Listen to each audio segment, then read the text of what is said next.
नया साल आ चुका है, नए साल में नए नए काम हर विभाग में होंगे। शिक्षा विभाग का बहुत बड़ा बजट है, लेकिन आज हम नए साल में नए काम की चर्चा नहीं करेंगे। शिक्षा विभाग में इस नए साल में पुरानी एक खबर की चर्चा कर लेते हैं। शिक्षा विभाग में 1711 शिक्षक कैसे फर्जी तरीके से नौकरी कर रहे थे और यही विभाग भुगतान कर रहा था। अब निगरानी की जांच में उन्हें फर्जी पाया गया है और उन पर कार्रवाई हुई है। सरकार ने एफआईआर तक दर्ज कराया है। तो फिर विभाग क्यों नहीं, यह निगरानी विभाग नियोजन इकाई पर क्यों कार्रवाई नहीं कर रहा था जो उन्हें बहाल किए थे? सवाल तो खड़ा होगा। आज इसी पर बात करेंगे।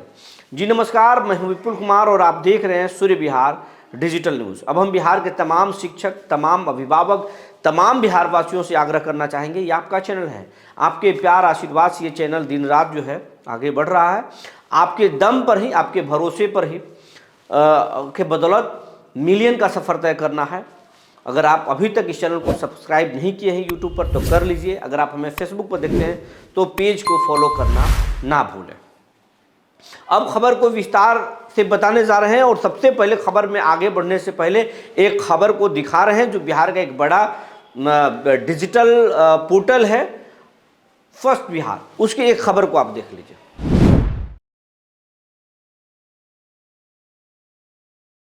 आप खबर को देख लिए। खबर यह है कि बिहार के 6.5 लाख शिक्षकों की सर्टिफिकेट जांच हो रहा था। जो शिक्षक 2006 से 2015 तक बहाल हुए थे उन तमाम शिक्षकों का जांच जो है निगरानी से कराया जा रहा था, क्योंकि हाई कोर्ट ने एक ऑर्डर में कहा था कि शिक्षकों की जो है प्रमाण पत्रों की जांच हो। एक अभ्यर्थी ने जो है कोर्ट में अपील किया था, उसके बाद जब ऑर्डर आया कोर्ट का, जांच के आदेश हुआ। हाई कोर्ट के फरमान के बाद जो है निगरानी को जांच सौंपी गई। निगरानी जांच कर रहा था और निगरानी भी 1 साल, 2 साल, 5 साल नहीं, 10 साल जांच में लगाया और 10 साल के जांच में पाया कि बिहार में जो 6.5 लाख शिक्षक हैं उनमें से 1711 शिक्षक फर्जी हैं, जो फर्जी प्रमाण पत्रों पर फर्जी तरीके से बहाल हुए हैं। उनको फर्जी पाते हुए उनको न सिर्फ बर्खास्त किया बल्कि उनके खिलाफ एफआईआर भी दर्ज की गई। जो निगरानी के डीजी हैं बिहार में, जितेंद्र सिंह गंगवार, उन्होंने इसका प्रेस ब्रीफिंग की भी किया कुछ दिन पहले और बताया कि ऐसे ऐसे चल रहा था। एक एक केस स्टडी के बारे में भी उन्होंने बताया कि ऐसे ऐसे जो है फर्जीवाड़ा किए गए। कोई एक ही सर्टिफिकेट पर 4 जगह नौकरी कर रहा था, एक ही नाम के सर्टिफिकेट पर। तो कोई किसी शिक्षक का प्रमाण पत्र भी ग्रेजुएशन का फर्जी था तो किसी का बीएड का फर्जी था। साहब, अब सवाल तो ये हो रहा है कि आपने तो जांच कर दिया, आपने जांच करके कार्रवाई कर दिया, लेकिन उस नियोजन इकाई पर कहाँ कार्रवाई हुई जिस नियोजन इकाई ने भरपूर माल बटोरा और फिर शिक्षकों को बहाल कर दिया।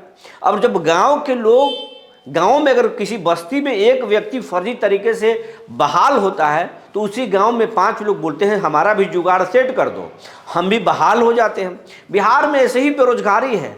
बिहार के युवा पढ़ लिख कर, ग्रेजुएशन तो छोड़ दीजिए साहब, बड़े बड़े टेक्निकल डिग्री लेकर के एमटेक और बीटेक की सर्टिफिकेट लेकर सूरत, पंजाब, पुणे, महाराष्ट्र और उड़ीसा, कहाँ कहाँ नहीं बिहारी जो है अपमान सह रहा है, क्योंकि बेरोजगारी है। हमारी 13 करोड़ आबादी है बिहार में। पढ़ाई के, बिहार के बच्चे मेधावी हैं, पढ़ाई के अलावा यहाँ कोई बड़ा इंडस्ट्री नहीं है। अब इंडस्ट्री का एक माहौल बन रहा है लेकिन कुछ भी नहीं है, लिहाजा बिहारी काम की तलाश में अलग अलग जगहों पर जाते हैं।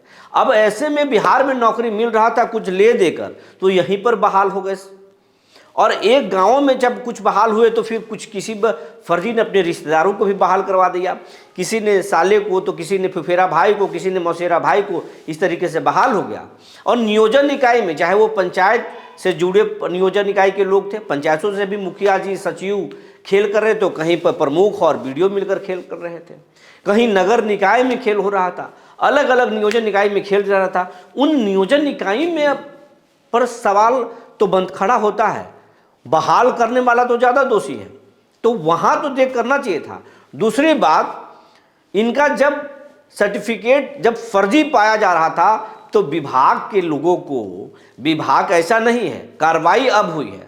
और विभाग के लोग बोल रहे हैं कि निगरानी बाद में पकड़ा, जब सक्षमता में जब सर्टिफिकेट हम लोग देखने लगे, जब उसको ऑनलाइन किया गया, जब ऐप में सारा शिक्षकों का डेटा ऑनलाइन किया गया, तब एक ही सर्टिफिकेट कई जगहों पर, एक ही नाम कई जगहों पर मैच करने लगा। तो फर्जीवाड़ा तो निगरानी नहीं, विभाग ने पकड़ा है और अब जो है निगरानी उस पर कार्रवाई कर रही है, क्योंकि निगरानी से पहले ही विभाग ने ये पोल खोल दिया। लेकिन सवाल तो ये खड़ा होता है, जानकारी तो ये भी है कि कई बीओ को, कई डीपीओ को ये जानकारी था और वेतन में खूब खेल हुआ है।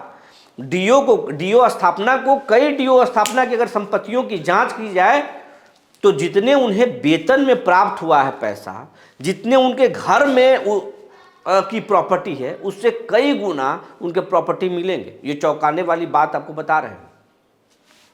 तो ये वेतन के बदले में मोटी रकम वसूलते थे, तो उन लोगों पर कार्रवाई क्या होगी? और क्या अब इतने लोग 1711 शिक्षकों पर एफआईआर हो गई, अब क्या इतने ही फर्जी हैं? और अब जो ये तो शिक्षकों पर कार्रवाई कर दिए, जो शिक्षा विभाग में क्लर्क बहाल है, शिक्षा विभाग में जो फर्जी कागजों पर डाटा एंट्री ऑपरेटर बहाल है, फर्जी कागजों पर शिक्षा विभाग के अन्य जो कर्मचारी या क्लर्क बहाल है, क्या उन पर कार्रवाई होगी? उनका जांच होगा? या सिर्फ शिक्षक ही बलि के बकरा है?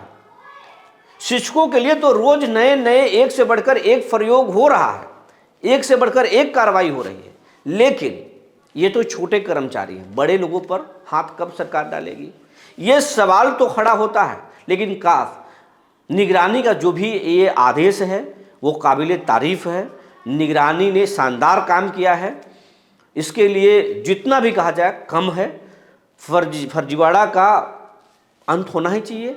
लेकिन जो योग्य शिक्षक हैं, जो पढ़ाने वाले हैं, जिन शिक्षकों के असली मांग है, जो शिक्षकों का असली मुद्दा है, उस पर भी तो सरकार का नज़र रखना चाहिए। लेकिन फिलहाल ये आदेश चर्चे में है। और लेकिन एक बात और कि शिक्षकों को के लिए, फर्जी शिक्षकों के लिए तो झटका ज़रूर है, लेकिन असली शिक्षकों के लिए सरकार सौगात भी लेकर आने वाली है, उसका भी फाइल तैयार है। अब वो कब, नए साल में कब शिक्षकों को तोहफा नीतीश देंगे, ये तो आने वाला समय ही बताएगा। लेकिन शिक्षा विभाग का बजट बहुत बड़ा है और शिक्षा विभाग में कई प्रयोग होने वाले हैं। जो जानकारी निकल कर आई थी हमने आपको बता दिया। तब तक के लिए धन्यवाद।